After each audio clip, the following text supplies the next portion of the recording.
இன்று சாதாரண மனிதர்களுடைய நிலையில் எடுத்துக்கொண்டால் ஒவ்வொருவருக்கும் அவரவர்கள் சந்தர்ப்பம் வாழ்க்கையிலே எத்தனையோ பல துன்பங்களும் துயரங்களும் அன்றாட வாழ்க்கையில் சந்திக்க நேருகின்றது. ஒரு துன்பம் போக இன்னொரு துன்பம் என்று மாறி மாறி ஏதாவது ஒன்று மோதிக்கொண்டேதான் இருக்கின்றது. எத்தனையோ அல்லல்களை நாம் பட்டுக்கொண்டுதான் இருக்கின்றோம், துன்பங்களை பட்டுக்கொண்டுதான் இருக்கின்றோம். ஆனால் அதற்கெல்லாம் நாம் ஞானிகள் காட்டிய வழியிலே எவ்வாறு செயல்பட வேண்டும் என்றால், இது வெறும் வார்த்தைகளால் சொல்வதல்ல, அவரவர்கள் அந்த நிலைகளை எவ்வாறெல்லாம் சிரமப்படுகிறார் என்பதை குருநாதர், அதாவது ஞானகுரு அவர்கள், மாமகரிஷி ஈஸ்வராய குரு என்னை இந்த பூமி முழுவதும், குறைந்தபட்சம் இந்த இந்தியா முழுவதும் பல இடங்களுக்கும் அழைத்து சென்று 3 லட்சம் பேரை சந்திக்கும்படி செய்து, ஒவ்வொரு குடும்பங்களில் எப்படியெல்லாம் அல்லல் படுகின்றார்கள், உடலை விட்டு அந்த ஆன்மா பிரியும் போது எப்படியெல்லாம் துன்பப்படுகின்றது, எங்கே செல்லுகின்றது, ஆக நல்லது என்னும் கடைசியில் எந்த நிலை அடைகிறார்கள் என்பதை நேரடியாக காட்டி அந்த இன்னல்களை எல்லாம் என்னை அறியும்படி உணரும்படி செய்துதான் அதிலிருந்து மீட்டிக்கொள்ள மக்களுக்கு எப்படி வழிகாட்ட வேண்டும் என்று அந்த உயர்ந்த சக்தி வாய்ந்த வித்துகளாக எனக்குள் வளரப்பெற்ற நான் வளர்த்து கொண்ட அதைத்தான் இப்பொழுது உங்களுக்கு உபதேச வாயிலாக குரு வழியில் அதை கொடுத்து கொண்டிருக்கிறேன் என்று சொல்லி, இந்த துன்பங்கள் போக வேண்டும் என்றால் நாம் எந்த அடிப்படையிலே நினைவை செலுத்த வேண்டும் என்று இந்த உபதேச வாயிலாக நமக்கு கொடுத்து வழிகாட்டுகின்றார்கள். ஆனால் சில உதாரணங்களையும் சொல்லுகின்றார். இந்த சாதாரண மனிதர்களாக இருக்கக்கூடிய நாம் வலுவற்ற நிலையில் இருந்தால், வலு கொண்டவர்கள் நம்மிடம் இருக்கக்கூடிய பொருளையோ அல்லது நாம் வாங்கி வைத்திருக்கக்கூடிய நிலங்களையோ, இப்படி எதையோ நம்மிடம் இருந்து ஏதேதோ ஒரு வகையிலே அவருடைய அதிகாரத்தாலும் வலுகொண்ட நிலைகளாகவும் நம்மிடம் இருந்து பறித்துக் கொள்கின்றார்கள்.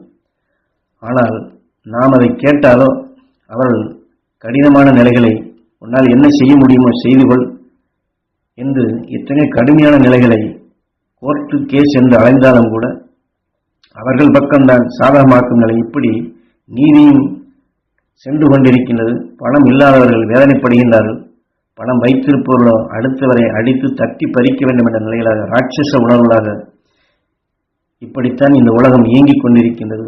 ஆக அவன் இப்படி செய்கின்றானே என்று நாம் எண்ணினாலும் அவனுடைய கடுமையான உணர்வு நமக்குள் வந்து அவர்கள் நம்மை நசுக்கும் பொழுது பதிலுக்கு நாம் அவர்களை அழிக்க வேண்டும் என்ற எண்ணமும் வந்து விடுகின்றது. ஆக நாம் ஏதாவது கேட்டோம் என்றால், உன்னை சுட்டு பொசுக்கி விடுவேன், நான் பார்த்துக் கொள்கிறேன் என்றெல்லாம் வருகின்றது. ஆக முதலிலே நாம் இதையெல்லாம் கேட்டு வேதனைப்பட்டாலும் சிறுக சிறுக இதை நாம் வளர்த்து கொண்டே வந்தோம் என்றால் அசுர குணங்களாக மாறி நாமும் அவர்களை அழிக்கும் நிலைக்கு கடைசியிலே சென்று விடுகின்றோம். ஆக அவன் உடலிலே விளைந்த உணர்வு இங்கே வந்ததும் ஓம் நமச்சிவாய சிவாய நமவும் என்று நம்முடைய நல்ல குணங்களையும் மாற்றி விடுகின்றது. இதையெல்லாம் ஞானிகள் நமக்கு சாஸ்திரங்களிலே நாம் நுகர்ந்த உணர்வுகள் சந்தர்ப்போசத்தால் எடுத்துக்கொண்ட நிலையில் எப்படியெல்லாம் இயக்கும் என்பதை தெளிவாக உணர்த்தி உள்ளார்கள். ஆக இதையெல்லாம் நாம் மாற்றி அமைக்க வேண்டுமா இல்லையா, நாம் நல்ல குணங்களை காக்க வேண்டுமா இல்லையா, ஆக அதற்குத்தான் நம்மை பாதுகாக்கும் ஒரு வழி அவசியம் தேவைப்படுகின்றது. காரணம், இந்த உடலில் இருக்கும் பொழுதுதான் அந்த உயர்ந்த சக்திகளை நாமும் பெற முடியும், வளர்த்து கொள்ளவும் முடியும். இந்த உடலை வைத்துத்தான் மெய் ஒளியையும் நாம் பெற முடியும். அந்த மெய் ஒளியை பெறுவதற்கு, மெய் வழியிலே செல்வதற்குத்தான் அன்று வாழ்ந்த ரிஷிகளும் ஞானிகளும் எத்தனையோ பாடுபட்டார்கள். அதை எண்ணி எடுத்தால் நாம் 2 பயன்களையும் அடைய முடியும். அதாவது புறநிலைகள் வரக்கூடிய முதலிலே சொன்ன அந்த துன்பங்களிலிருந்து நாம் விடுபட முடியும்.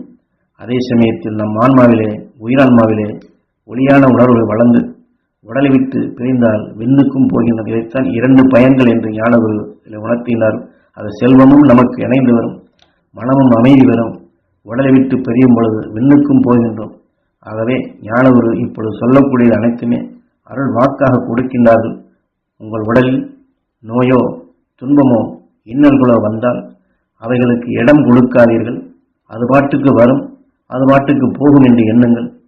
ஆக துன்பம் வந்தது, அது பாட்டுக்கு போகும். நாங்கள் மகரிஷி நல்வழி பெற வேண்டும் ஈஸ்வரா, நாங்கள் அந்த மகரிஷி சக்தி எங்கள் உடல் முழுவதும் படர வேண்டும் ஈஸ்வரா, அந்த மகரிஷி சக்தியால் எங்களுக்குள் மனபலமும் மனவளமும் உடல் நலமும் பெற வேண்டும் என்று இதை நாம் கூட்டிக் கொள்ள வேண்டும். ஆக எங்களுக்குள் அந்த அழுக்கு சேராத நிலைகளே வளர வேண்டும் ஈஸ்வரா. என் சொல் கேட்பவர்களுக்கு ஒரு இனிமை ஊட்ட வேண்டும் ஈஸ்வரா. என் பார்வை எல்லோருக்கும் நல்லதாக இருக்க வேண்டும் ஈஸ்வரா.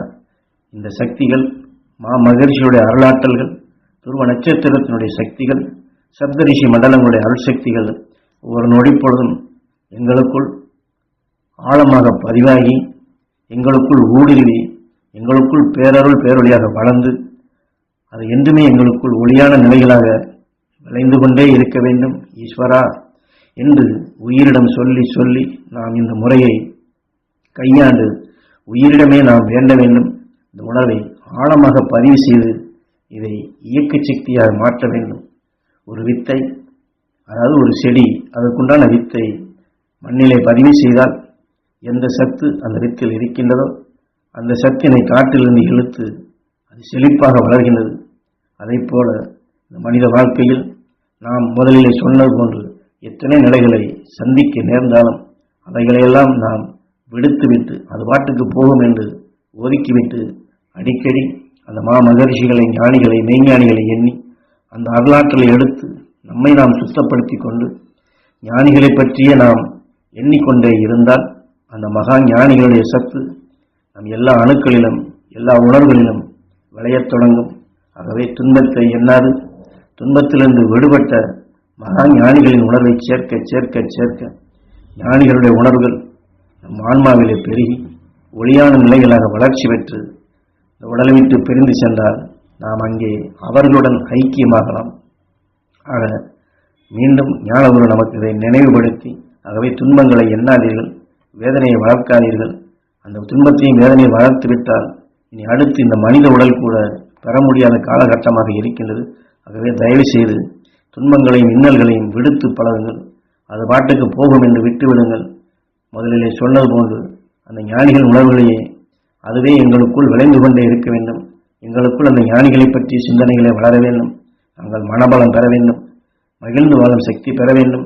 என்றுமே அந்த மகா ஞானிகளுடன் இணைந்து வாழக்கூடிய அந்த அரும்பெரும் தகுதி எங்களுக்கு கிடைக்க வேண்டும் ஈஸ்வரா என்ற உயிரான ஈசனிடமே நாம் பெற வேண்டிய, நாம் செல்ல வேண்டிய அந்த அருள் பாதையை வகுத்து கொடுக்குமாறு அந்த எல்லையை அடைய வேண்டும் என்ற நோக்கத்திலே உயிரான ஈசனிடம் இதையே முறையிட்டு நீங்கள் வேண்டி கொடுத்த ஞான வித்தை வளர்த்து உங்களுக்குள் தீமையிலிருந்து, துன்பத்திலிருந்து, இன்னலிலிருந்து விடுபட்டு ஏகாந்த வாழ்க்கை வாழ நிறைந்து ஞான வாக்காக இந்த உபதேசத்தை நமக்கு கொடுக்கின்றார்கள்.